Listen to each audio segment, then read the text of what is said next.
Hey guys, it's Danny, and in this learning session, we will be taking another trip outer space to visit the gas giant Jupiter, and we will talk about its a great red spot, just as the topic here is suggested. But before we get into details with Jupiter, please subscribe if you haven't, and you can follow me on Instagram at weathergirldanny. So let us get in details with Jupiter's great red spot. Okay, so Jupiter is the fifth planet from the Sun, and it is the first planet away from the asteroid belt that separates the terrestrial from the Jovian planets, which are the terrestrial planets are Mercury, Venus, Earth, Mars, Jovian planets, Jupiter, Saturn, Uranus, Neptune. So the great red spot is right down here just below the equator of Jupiter, and it is a high pressure system with rotating winds that rotate in a anti-clockwise direction. So let's get in more details with it. So we'll be discussing 5 facts about the Great Red Spot, and this is none of my information. This was actually taken from a site, so I don't own anything here. So, as this first fact is saying, the Great Red Spot is a very long-lived spinning vortex. Drawings show the Great Red Spot in the Victorian era, but it might have persisted for even longer than that. Even Robert Hooke's and Giovanni Cassini's 17th century observations suggest a feature at this particular latitude, so it might have been around for almost 4 centuries. So that is a very long time. So the Great Red Spot has been just generating for almost 4 centuries. That is just so long. Imagine a storm on Earth for that long. It would be truly awful, truly devastating. So that is one important thing about the Great Red Spot. It is just generating and feeding. So let's get into more of these facts with the Great Red Spot. So this one says if you were on a balloon at the edge of the swirling storm, you'd be blown around the vortex in about 3.5 days. Of course, you'd need to find a way to be lighter than hydrogen and helium to float, but the anti-clockwise winds would mean that you'd be blown around the swirling maelstrom. What a view that would be. I mean, if I were to actually do something like that, of course I'd be crazy, but I'd actually love to do that. And it would be blown around the vortex in about 3.5 days. That is roughly like 72 hours, more than that.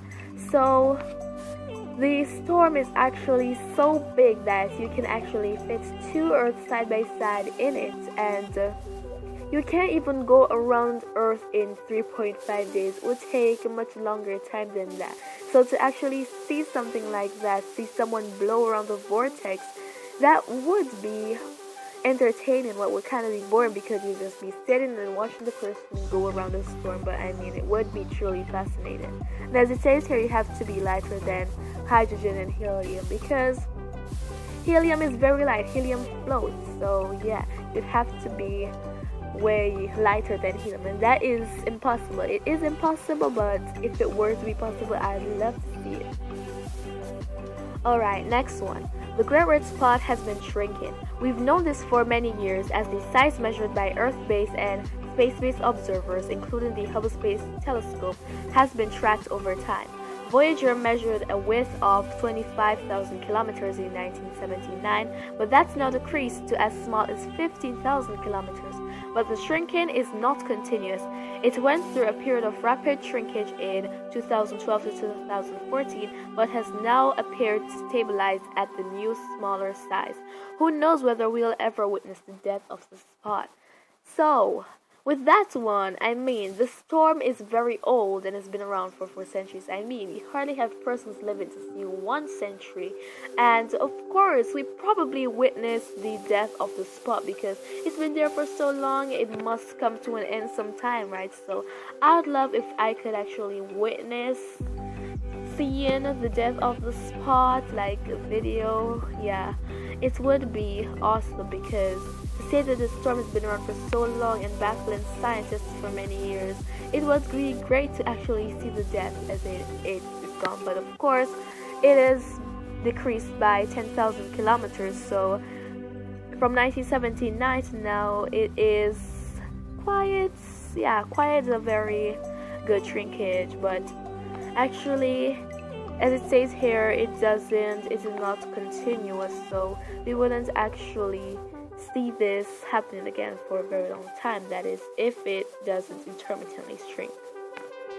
Now let us go to another.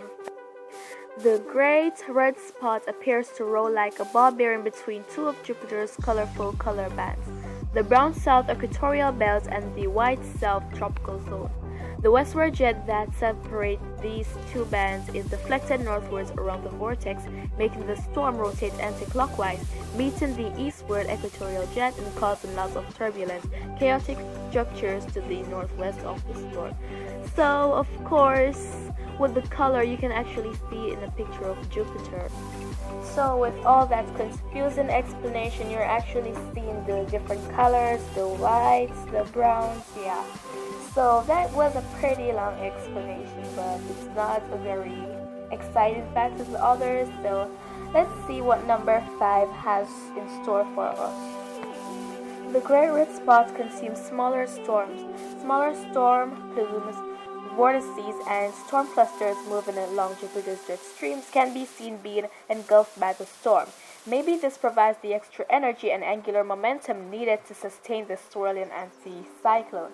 So this fact I think is very important because it's basically telling us what the storm eats. So it feeds on smaller vortices, smaller storms, and I think that is the reason it has kept generating for so long, because it's basically cannibal that feeds on its other smaller sisters and brothers. So I think that is the reason it is generating for so long. So maybe if there are no storms, which is unlikely, when there are a very small amount of storms, maybe it won't really have anything to consume, and who knows, maybe that is the time when the Great Red Spot would actually die. And another thing that I've studied as well is that the winds of the Great Red Spot, they would kind of be opposite to hurricanes, because we know that the strongest winds are near the eye, which surround the eye, and that is actually the eye wall, while on Jupiter the strongest winds are outside. So as you move more to the center of the storm on Jupiter, it would be calmer and there would be less winds, and the winds there are over 400 miles per hour. So we know that is a very strong system, and if something like that were to occur, then it would be truly devastating, because the strongest winds ever recorded were from Hurricane Patricia back in 2015, where it had maximum winds of 215 miles per hour, but fortunately didn't. That was the landfalling wind in Mexico. So that is another great fact about the Great Red Spot. So we've covered a lot today about the Great Red Spot, and we went through a lot, and we hope that we can witness the death of it. So if you like to hear about more facts, you can actually go online. There are a lot, but I just decided to do 5 of them in this video. So I hope this was beneficial to you in some way. I hope you learned about the spot and what's taking place in our solar system. Have a great day, and remember to always stay weather-wise.